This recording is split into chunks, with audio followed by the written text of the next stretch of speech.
Okay, back to Rabbi Yonasan Bender. Rabbi Yonasan Bender is a licensed social worker. He has trained in various places. He also has smicha, and that means he's rabbinically ordained, and he practices various types of therapy, including cognitive behavioral therapy.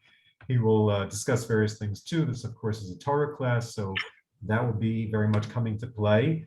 And he helps individuals, and not just individuals, with various forms of what we'll call mental illness or mental challenges, and all ages, maybe not infants, but other ages too. And he also comes from a small town. I was always curious when I looked at your bio, where is this small town that you come from? Fort Dodge, Iowa. One more time. Fort Dodge, Iowa. Okay, and that's in Iowa. I've been to Des Moines. I've been to Winterset. Oh, okay. Yeah. I've been to Winterset. Where's that place? In case you want to visit you. Yeah. Yeah. Well, we just make it on the weather map. It's northern Iowa. It's north central Sioux Iowa. City. I mean. Yeah. No. Well, it's more on the border. Okay. Yeah. Fascinating. If we had more time and if it was the topic, totally not fascinating. Is the least fascinating thing I hope to talk about today. But no, I'm sure it's Iowa. Actually, it's interesting. And you still have family there in Iowa? Yeah, yeah. Great. Are they Iowans? Yes. Okay. They are definitely Iowans. Tonight's topic brings us back to the early parts, the very parts, the first semblances of humanity, and a major, we'll say, infraction that took place. We call it the first murder, but that might be a fact. And the question, of course, is why do people do things they do, not just murder? And on to you. The rest of us can mute. Any questions, people can just open up their mics or send it in the chat, either way. Okay, great. So first of all, thank you for having me. You know, when Judah reached out to me to put something together, he said, look, you know, we have a lot of classes about improving relationships. Can you do something different? So he's also asked if I can make this class a little more interactive. So I'm probably going to nail the first condition with this class. I mean, we talk about murder after all. The second, I'm not exactly sure how much I'm going to hit the mark. So as far as being interactive, you know, here's the deal. As a rule, you know, I try to use these sorts of opportunities to develop my thinking, you know, work out the kinks and problems I'm trying to solve. And so, you know, your guys' feedback is incredibly important. It would be a tremendous benefit to me if y'all could, you know, maybe even just like keep a list of all the different difficulties, problems, you know, oversights I'm making in delivering this thing. And hopefully by the end of the class here, you guys can hit me hard, you know, and I really encourage, you know, if that's a possibility, I'd really love that. Okay, please mute yourselves, or will mute. I'll just also, as I'm just interjecting, I'll just say that I discovered Yonasan Bender from finding online that he does videos with regularity about various psychological therapeutic types of advice, nicely done videos. And he also creates graphics for his programs, including this one. Back to you. Thank you. So hopefully I'll try and, you know, zip through this incredibly straightforward and non-complicated class, and we'll get to hitting me. So please, I really invite them. So a little bit of a background, you know, before diving into the story of Cain and Abel. You know, in Bereshis, it's a book less concerned with the genesis of the world, but it's almost entirely focused on the genesis of man. You know, how is it that we're the way we are? What's the nature of us as individuals, as members of community, and ultimately, what's the nature of the Jewish people? You know, this is the chief concern of Bereshis. You know, as Rashi succinctly put it, it is not a history book. It's a book of ethics that guides our life. And each story in Bereshis, you can kind of think of it like one of those, you know, cute Russian dolls. You know, maybe I shouldn't be mentioning Russia at a time like this, but we'll give it a go. Those Russian dolls, you know, there's a sort of fundamental element of reality as you peel those stories apart, and at its core, each story is fundamentally about chaos and order. Shemayim va'aretz. There's a lot of different symbolism of this paradox of these two concepts. You know, looking at the Ramban, you know, it's interesting in his parish on the Chumash, the two things that are created yesh ma'ayin is the Hilui, which you can kind of look at as the idea of order. The Leviathan also created yesh ma'ayin. And so Not for today, but we could get into it another time. These two themes are the core of Bereshit. And looking at them as a sort of building blocks of reality, we can abstract these two concepts into number one being this sort of tension between good and evil, and what's godly and what's earthly. And number two, how to navigate this map of life, this map of Bereshit, to construct a hierarchy of values, to keep the heavens suspended securely in the sky, and to ground the solid earth beneath our feet.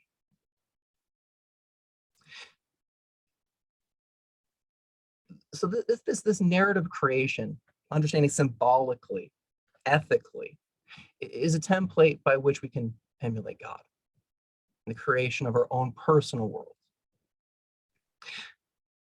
The good life is one in which balances one's obligation towards not just God, but oneself, family, community. Put more succinctly, it's the chaotic, vast, and infinite potential of love, and the orderly, concrete, and palpably present actualization of reality. According to Rav Hirsch, this is Shemayim Va'aretz.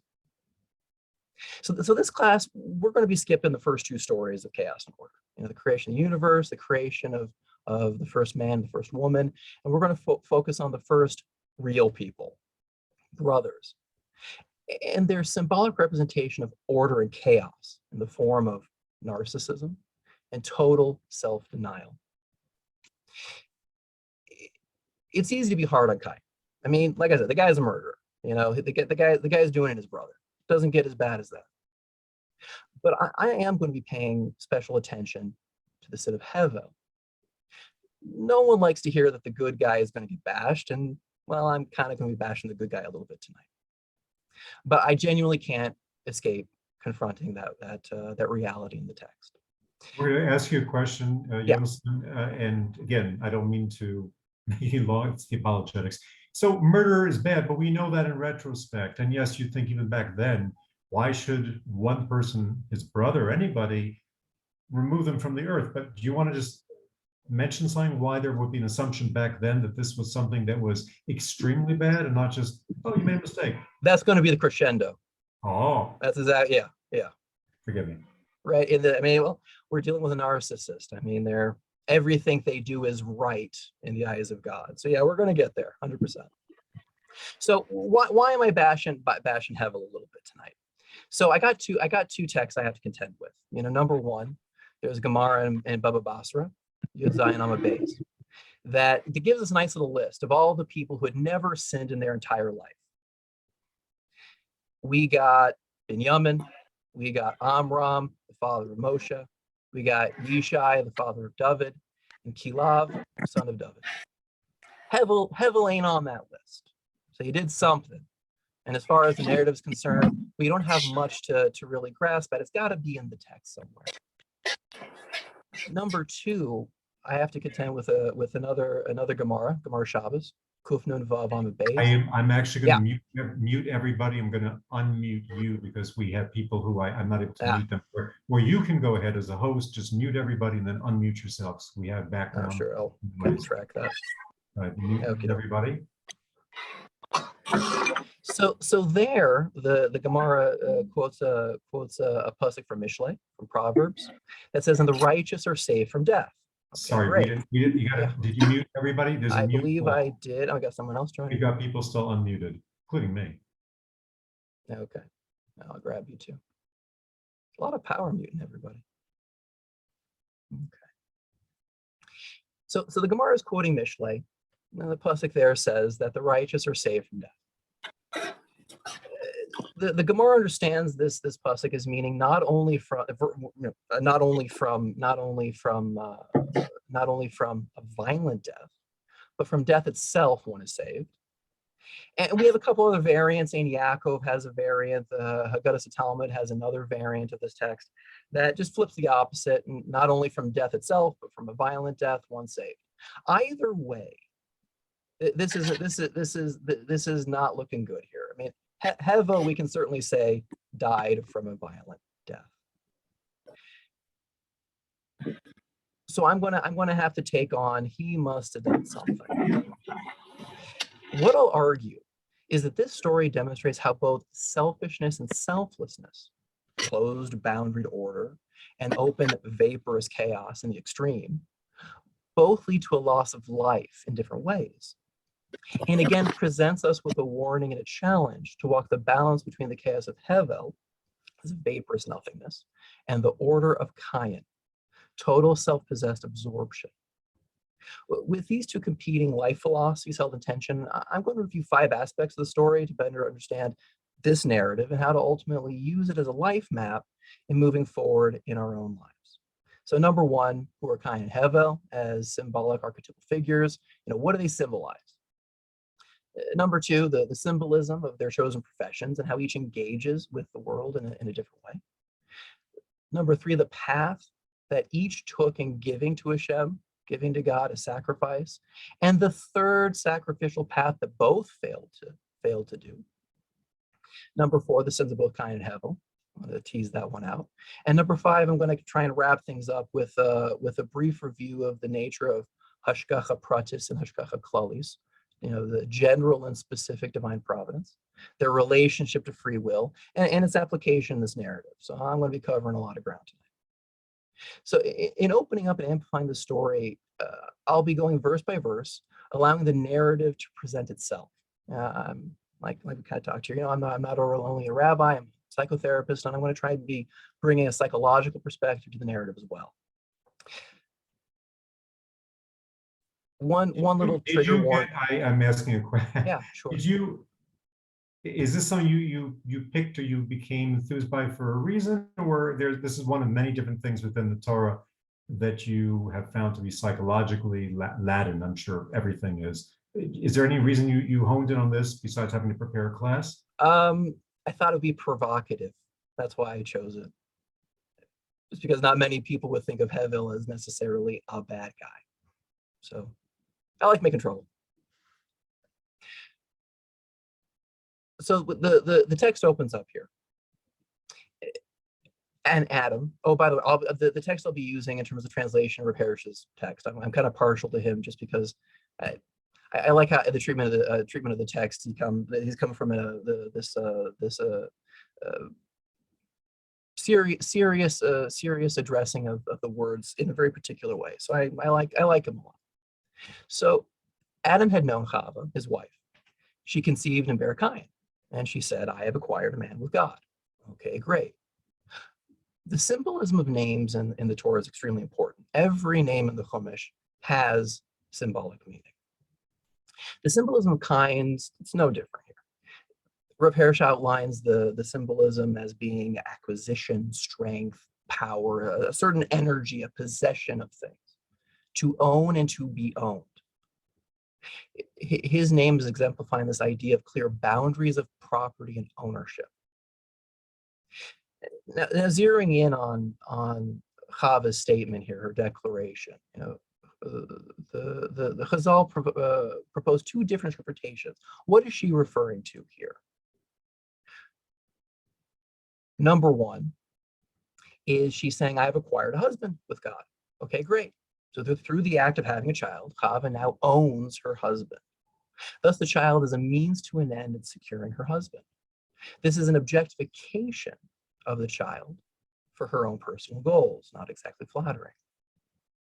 The second version is, "I've acquired my son for God."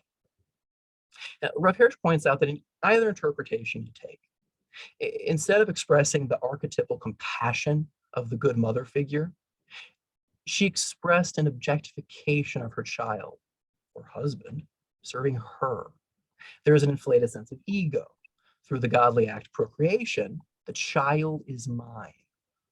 In psychodynamic thought, this is thought of as the consuming mother, the Oedipal complex.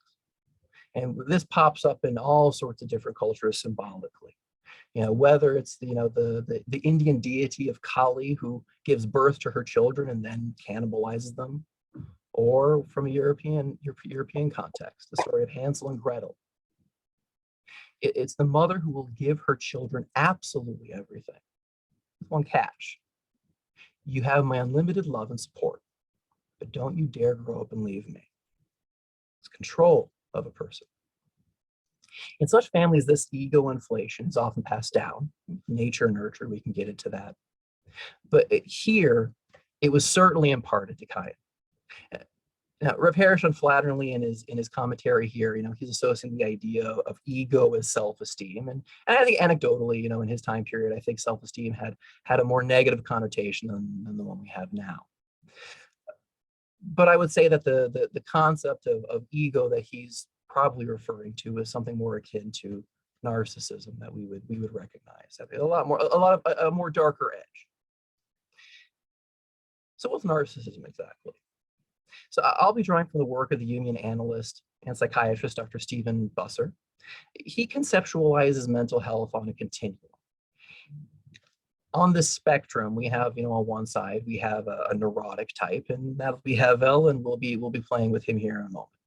And then we have, on the other side, personality disorders, which narcissism would be one among them.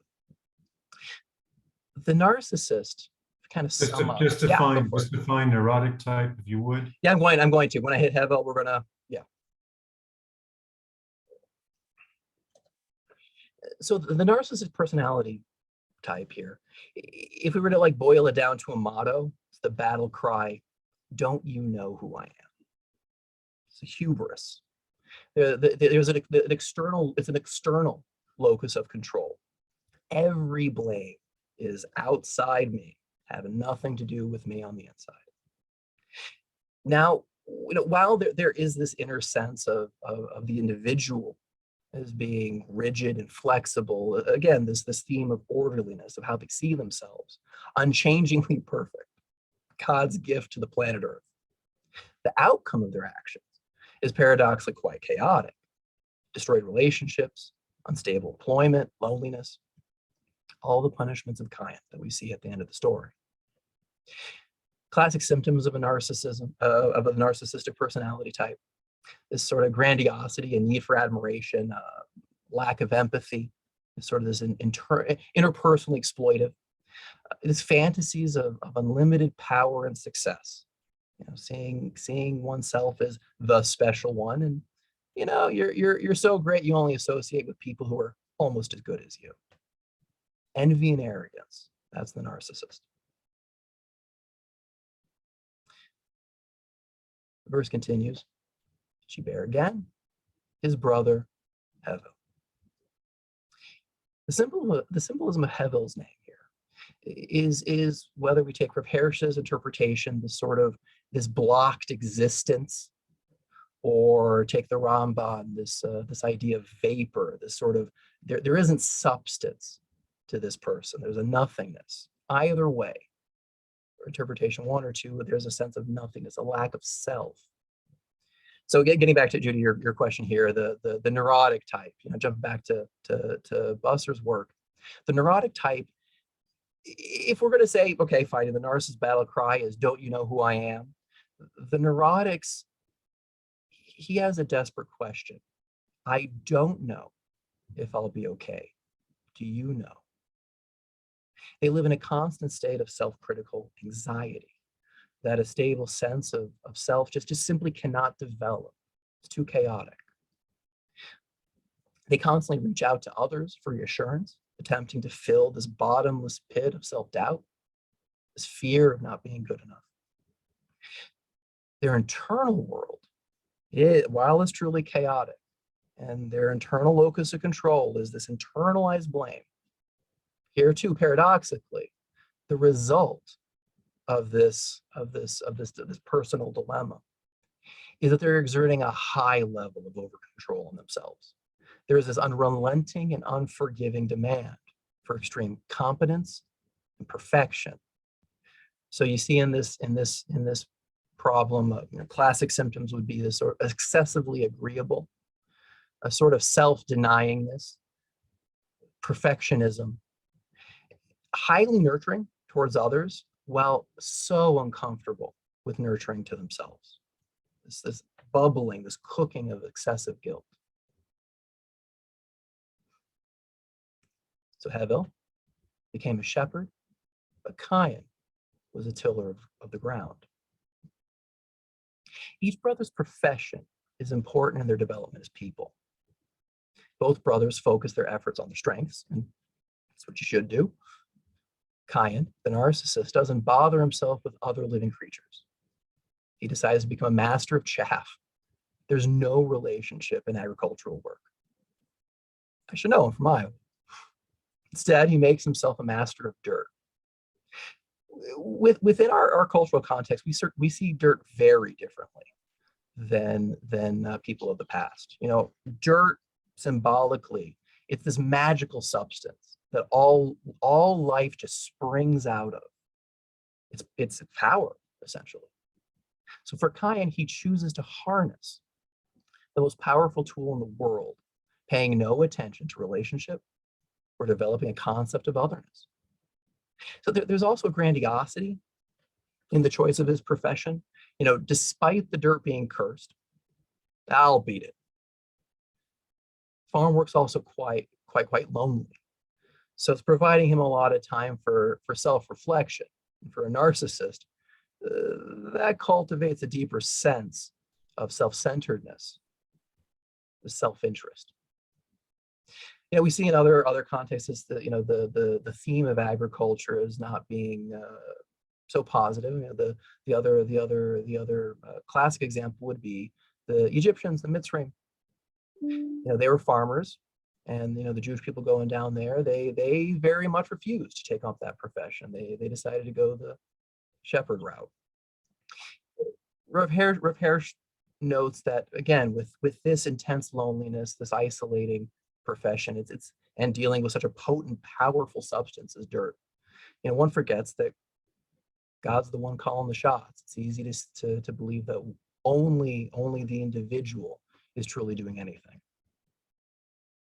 Abel, on the other hand, he's got no interest in power over the earth.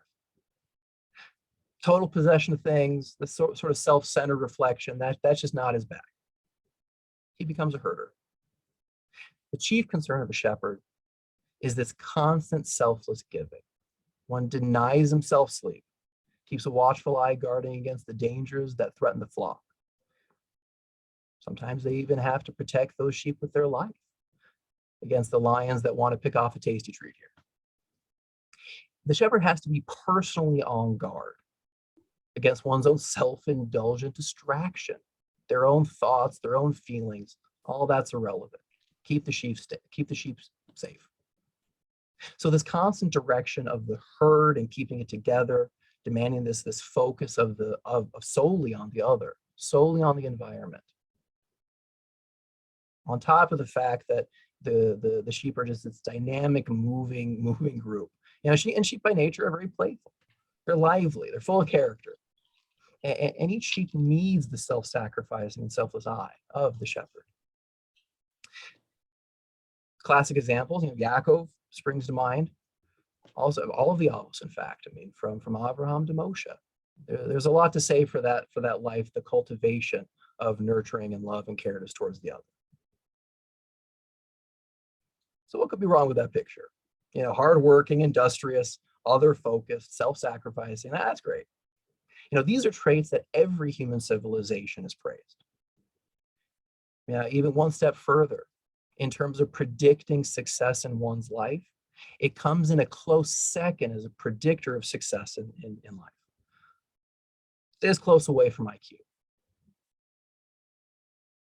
However, even the most positive trait has a dark side.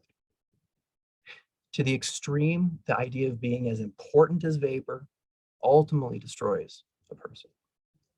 Clinically, these folks give themselves to death through their rigid moral code and impossibly high standards of perfection.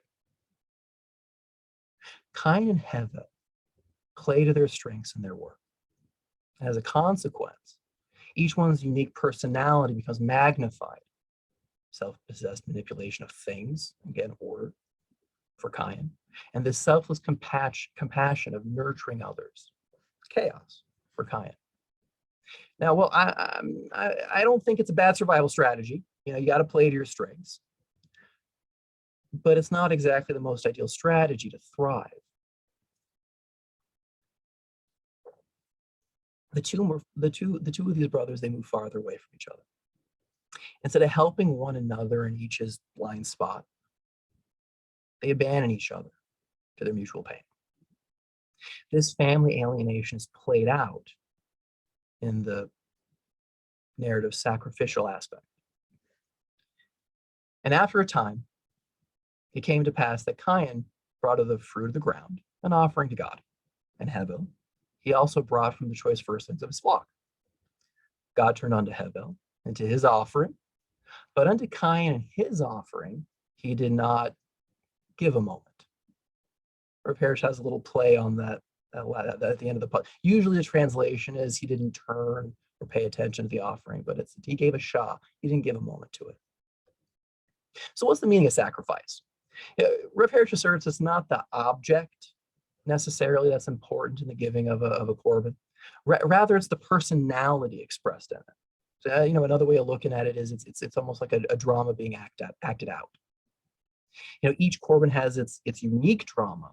It's not just one size fit all.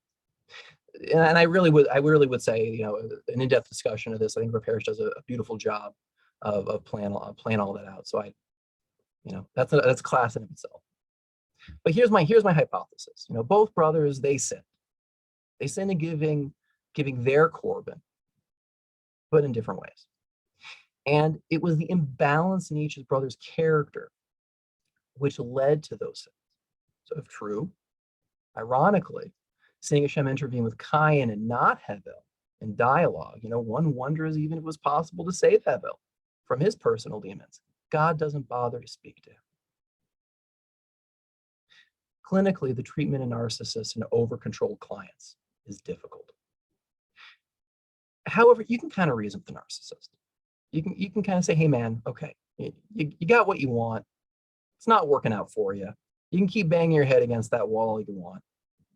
It's not moving. Let's try something different. There's a self-interestedness that you can sell to a narcissist. Over-controlled clients are much more difficult, I think. What incentive do you have to offer them? All they want, all they need is to give to others, but you can't offer them anything, and you can't give them any self-assurance they're going to please anyone anyway. And quite often it's self-sabotaging, trying to be perfect for other people. So Cain, he was the first to consider the idea of the korban. His expression, however, was shallow. There was no character in that offering. Some flour, maybe some oil. He's offering the mincha. And the mincha offering it's a sign of recognition fundamentally. So for Cain, he accepted there's a God who actively participates in his life. He could see the other. However, he didn't bow sufficiently enough. Perhaps as expressed in the declaration of his mother, he saw himself as a divine and favored friend of God. And it was this awareness of his own greatness that interfered with him being able to fully recognize God.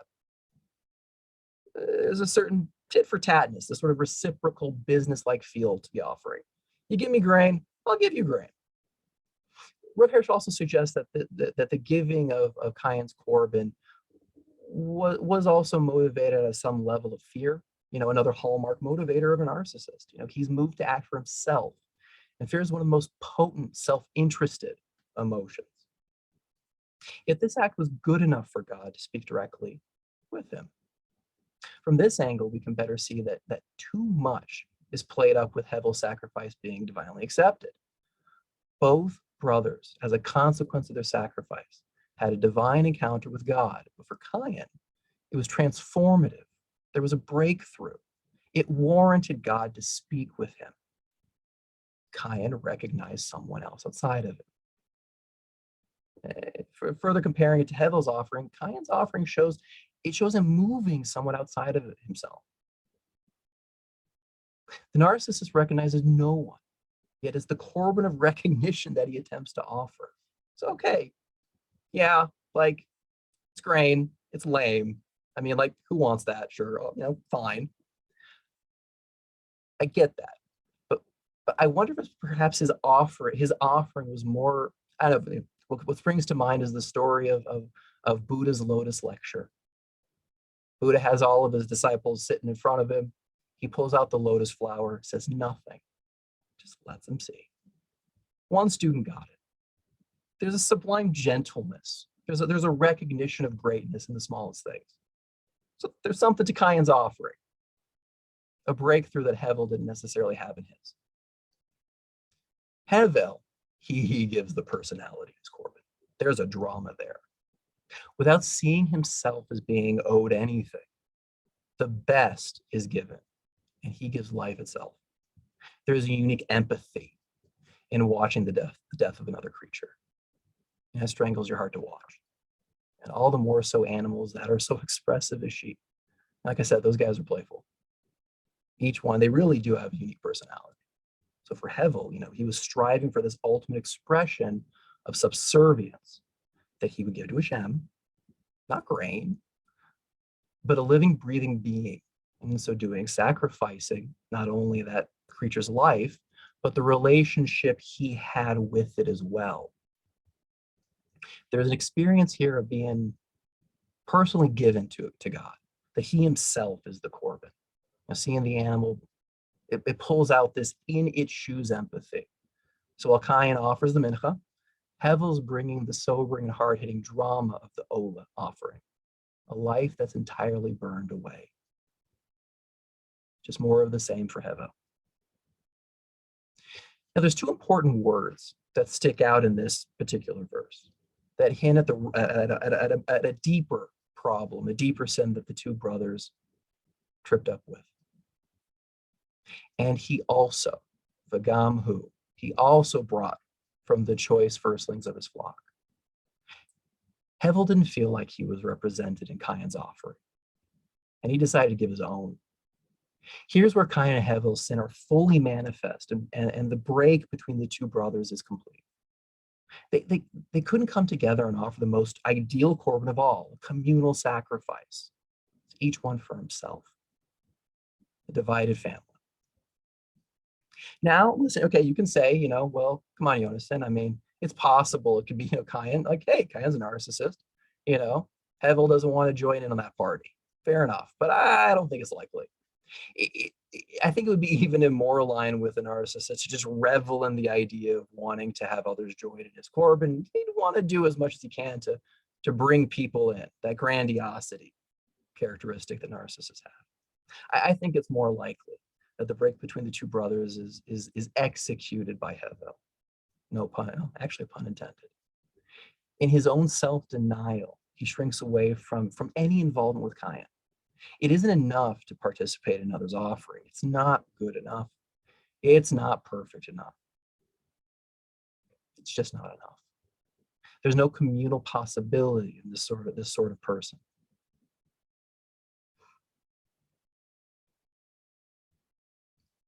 Hevel is hiding behind his own perfection. So while Hevel's offering, is accepted, okay, fine, fair enough. The most ideal offering would have been that communal offering. It just wasn't given. Cain's offering for both of them, but Hevel removes himself from Cain's offering. God agrees, technically. Hevel, you hit your mark. I got to give you kudos for that. But that's about it. No dialogue with Hevel. The verse continues. This annoyed Cain very much, and his countenance fell. What's striking about these lines is how the offering being accepted is minimized. Only for a moment, like I said, a shah, that Hevel got any attention. That's it. This moment creates an anger in Cain so profound that his countenance fell. Now, this phrase, it doesn't exist anywhere in Tanakh. It less seems to describe a feeling as much as a deep sense of loss, a hopelessness, for the Ramban, shame. The momentary slight to the narcissist wounds him so deeply that it breaks his very being. He experiences the shallow chasm that is his heart. And in this confrontation with himself, this emptiness within himself, he tastes true hopelessness. What's the term that the Rambam uses for narcissist? What is the Hebrew term? And none is given. None is given. None is given. No. No, none is given. None is given.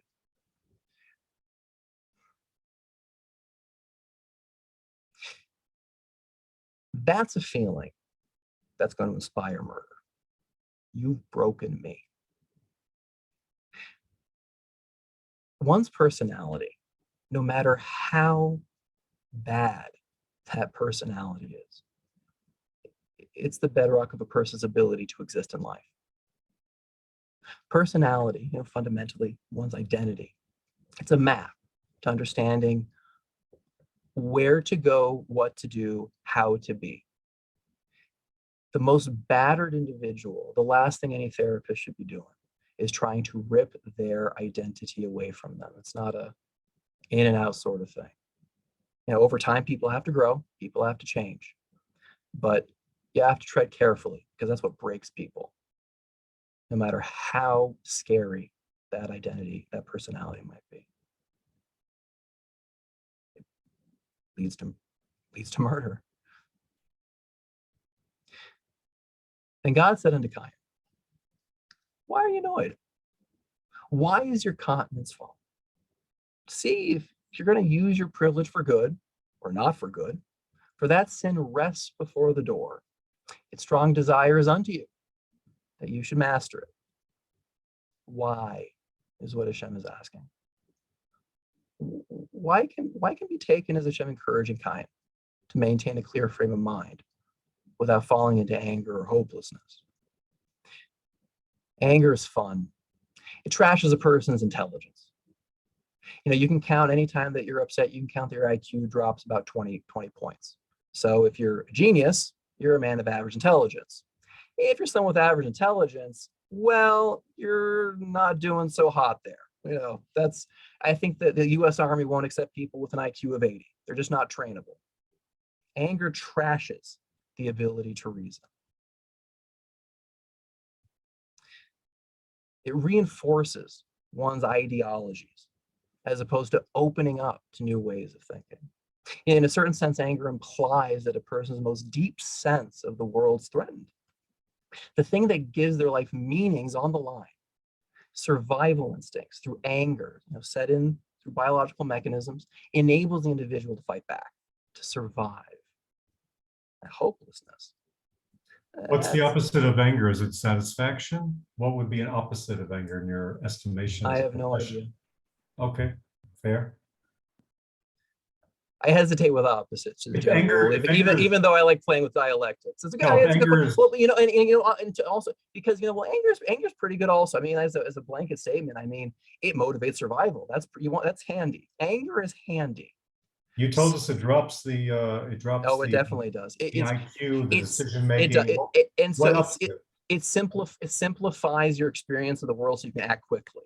So what hones what ups it? How can we up our IQ, so to speak? I don't mean in that sense, but what would be a personality type or personality? Take a breath. Take a breath. In my work with folks with borderline personality disorder, it's very hard. And so there's emotion regulation skills that we play around with. And so, going out for a run, rhythmic breathing, muscle relaxation. My favorite is inducing the dive reflex. What you do is you get a bowl of ice, fill it with water, ice, freezing. Put it on a table, stand over the table, breathe in deep, plunge your face into it, and try and count to 60. I can only get to 5. It simulates a sense of drowning. And so your entire orientation to the world is just like, okay, that's different. And so you probably have about 10 minutes before you might start getting annoyed again or angry with whatever was making you angry. So you cash in on those 10 minutes. Breathing in cold air. That's what you're saying. Breathing in cold air. Ice water in the face. I don't know. I don't know what the biological reasons are, but it has to be the forehead and the nose that are submerged, and that'll get you going. Hopelessness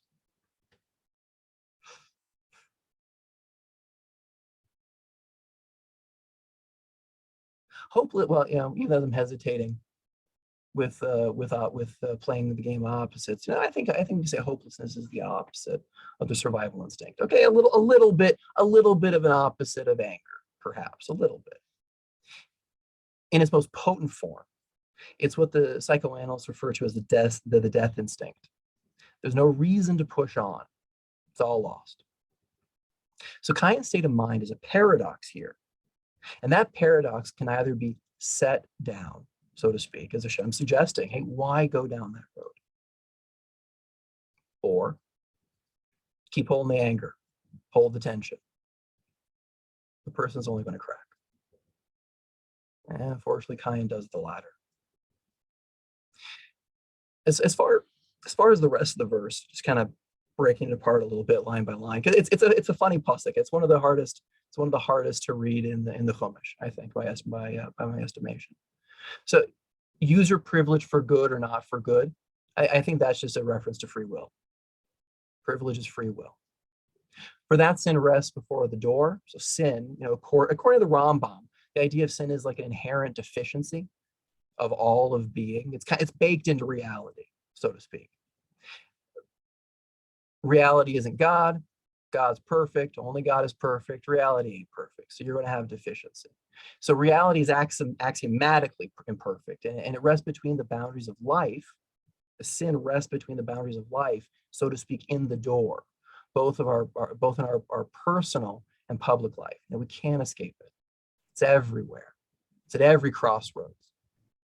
If it's inherent deficiency, then, but we're told no, it's something that exists, it's human, but we can overcome it or at least return. If it's inherent, it's not so inherent if we'd be given tools to. Right. Well, and essentially, but the Satan has so many different manifestations. It's in you. It's out of you. It's in the physical. It's in the physical environment. He's hopping around all over the place. I mean, the Satan it's compile all the different agudic references to the Satan with sin, with deficiency, and it's everywhere. It's baked into reality. I mean, we are imperfect. We don't live forever, and we don't know everything. Only God's perfect. That's how the Ramban cuts that one up. As far as the last part of this verse, it's strong desire is unto you that you should master it.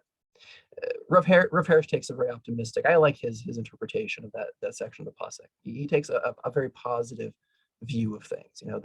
That there's something in the inherently deficient state of our reality that demands to transcend.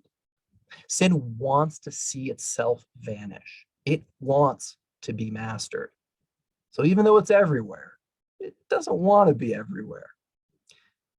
So so essentially, what is the basic definition of a sin? A sin is when we encounter being's natural imperfection and we don't leave it slightly better. That's what a sin is. So the sense of this interpretation, I think, fits well with Hashem asking Cain, oh, hey, what's the problem? Essentially, God's saying, come on, hey, man, seriously, what's the big deal? The deficiency and imperfection of life, it wants to get better. And you have this amazing power, free will, to make it. So come on, Yalla, do it. Does Cain listen?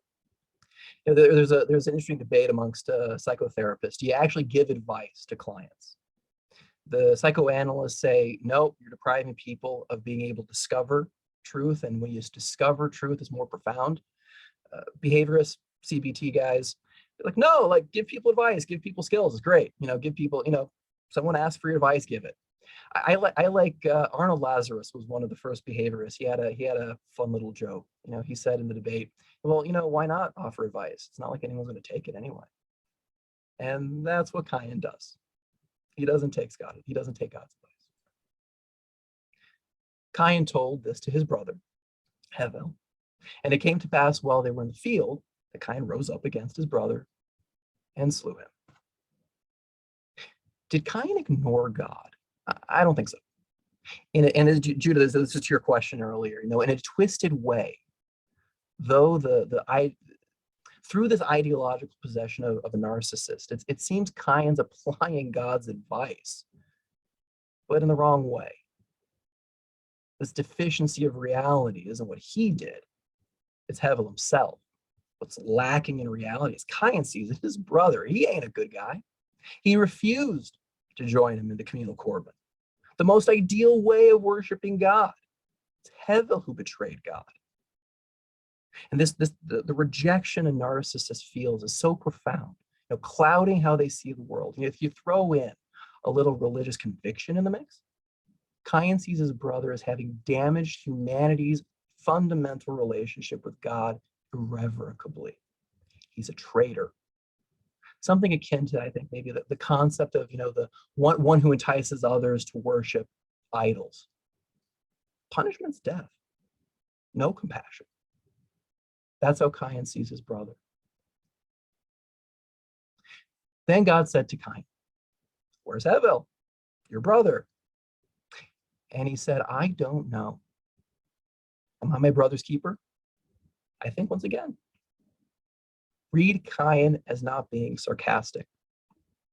He's being straight with God. He's not being a smart aleck one bit. That's what makes this interchange so dark. The narcissist, once rejected by others, vengefully cuts all ties with anyone that slighted him. Hevel rejected you. Hevel rejected me. He gave up our duty to worship you. Why would there be any assumption I'm his brother? Why am I his keeper? Trash. Loser. That's the justification for murdering his brother. Back to the Chumash. And he, God, said, "What have you done?" The sound of the drops of blood of your brother, they cry unto me from the ground. And now you are cursed by the earth that had to open its mouth to accept the spilt blood of your brother from your hand. When you till the ground, it will no longer yield to you with strength. Unsettled and friendless shall you be on the earth. And Cain said to God, "My sin," or punishment, it's kind of, the word avon is hard to translate there. Ibn Ezra likes punishment, others like sin, "is greater than I can bear. Behold, you have driven me out this day from the face of the ground, and from your continents am I to be hidden, and I am to be unsettled and friendless on earth? And it shall come to pass that everyone that finds me will kill me." And then God said concerning him, "Therefore, all you who would kill Cain, revenge is taken on him sevenfold." Thus God made Cain into a warning sign, so that none that meet him should kill him. Now, I've tried to emphasize the tragedy in each figure. Each, due to his strengths and weaknesses, is the cause of their own punishment. This is the Rambam's basic understanding of why man suffers and the mechanics of punishment. In the third section of Mori Nevuchim, the Rambam outlines that, again, the nature of reality, it's baked into reality, there's imperfection.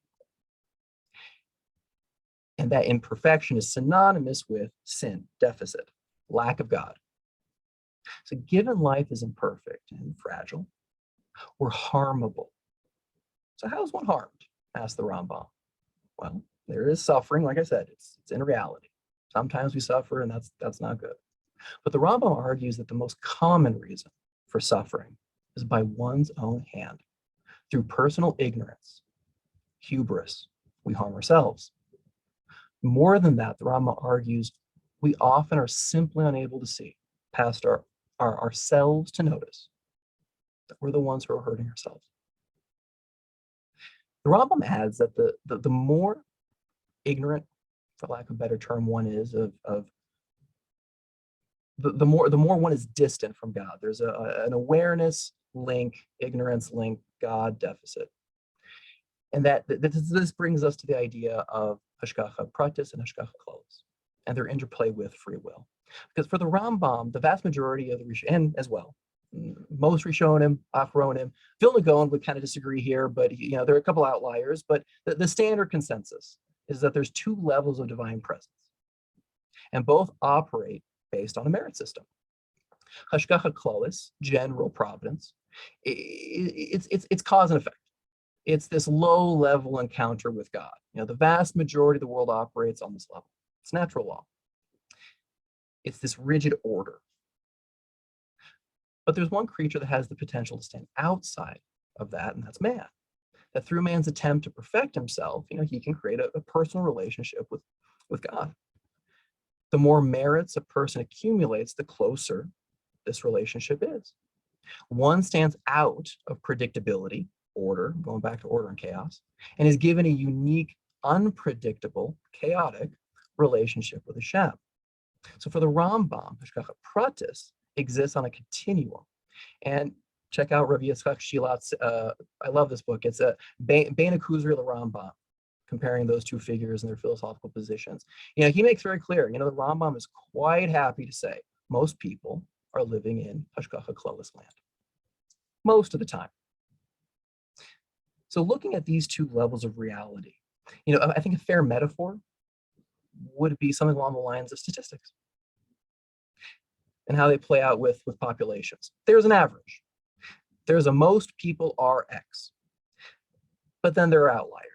And there's a fair amount of chaotic randomness thrown in that mix that, okay, sure, we can describe the general characteristics of a population, but you can't really predict what an individual is going to do. There is this tension between natural law and this chaotic individual every step of the way with people. So ultimately, through the free will of Cain and Hevel, they were punished to suffer under Hashgacha Klalis. At this level, the tragedy of each man's deficiency just played out in a painfully predictable way. For Cain, he receives the ultimate punishment for him. All of his possessions are taken from him. He becomes an unrecognized wanderer, the deepest fear of every narcissist. For Hevel, his desire to be nothing is poetically fulfilled in his murder. Not only did he live vicariously through the giving of his sacrifice, but he himself is slaughtered. And finally, while both sinned individually, the fact they couldn't learn to balance each other out, that's the biggest tragedy of all. I mentioned in the beginning of the class I wasn't going to go into relationships, but I think I'm stumbling right into that. Each had the insight and power to fill in the deficiencies of the other. Each was the solution to the other's problem. And instead, what would that have looked like? Paint it for us just quickly. What would that have looked like if they solved each other's deficiencies? Well, that would be kind of like in Pirkei Avos, Hillel's statement. If I'm not for myself, who will I be? Who will be for me? If I'm only for myself, who am I? And if not, now when? You have to have both. You have to be selfish. They have to support the other. You have to be selfless, and it's that tension of holding both. That's real perfection. That's the order and chaos held in tension. That balance. It's not just played out cosmologically. It's played out on the societal level in families, with brothers, with anybody. You got to have both. And so as the both individuals are representing those two ways of being. Selfish and selfless, you got to be both. Got to be both. You got to look out for yourself, but you got to be all giving to the others. And you got to do it simultaneously. Simultaneously. You got to be somebody. And then you can help somebody. Makes sense. So that's what I got. How did I do? That's what you got. We're going to find out. So what you mentioned when we had initially discussed this, that means not during the recording, you talked about the idea of God being the first therapist. Well, presumably God can help humanity, and he does by giving a guidebook, by being there and creating the world, which can hopefully allow us to become who we can become, be all that you can be. That's I think a U.S. Army tagline. Yeah, so there you go. How is God here with Cain, because Hevel is no longer? How is God helping therapeutically, and how does God help therapeutically with others too? Anything you want to say about that? Well, I kind of scratched that idea. It was as I was going down that rabbit hole, it was getting too complex. But Okay. I think as far as the ending is concerned, the biggest problem every therapist had is that they have to not take other people's problems. You can't steal other people's challenges, and a lot of therapists do that. And I think that Hashem, God, as the perfect therapist, he lets people fail. We really do have free will. And it's to what extent and how does that get into providence? I mean, that's a whole mess. I tried touching on that here, but I think that would be the right direction. That God's not taking your problems home with him. He's giving them to you as a gift. He's not stealing them from you. You got to do something. You're saying that a therapist can't take the problems home with them, or you're saying No. the therapist can't take away the problems from the client? What are you You saying? can't take their responsibility away. Elaborate just a drop. Well, I mean, what's coming to mind is, in the sense of by trying to solve other people's problems, you really are taking over their identity fundamentally. You're taking away their ability to grow. You're doing it for them. This is kind of a little bit what the joke I made about, do you offer advice as a therapist? I mean, that's a serious question. I do offer advice, but I do so tentatively because it's a fair problem of not taking your own character and your own personality and just pushing people along. You have to let people make their own choices. So that's Right, but you give them the tool. You give them the tools. You don't want just tool. You make available. You make available the tools. You teach them to fish. Yeah. Very good. But if they want to hunt, we'll do that too. Or if they want to trap, we'll do that too. There has to be this is a sense of, this is your life. We're going to go down most effectively the right path for you. You have a message in chat. You want to quickly read it? Oh, do I? All right. Let's see here. I got a couple.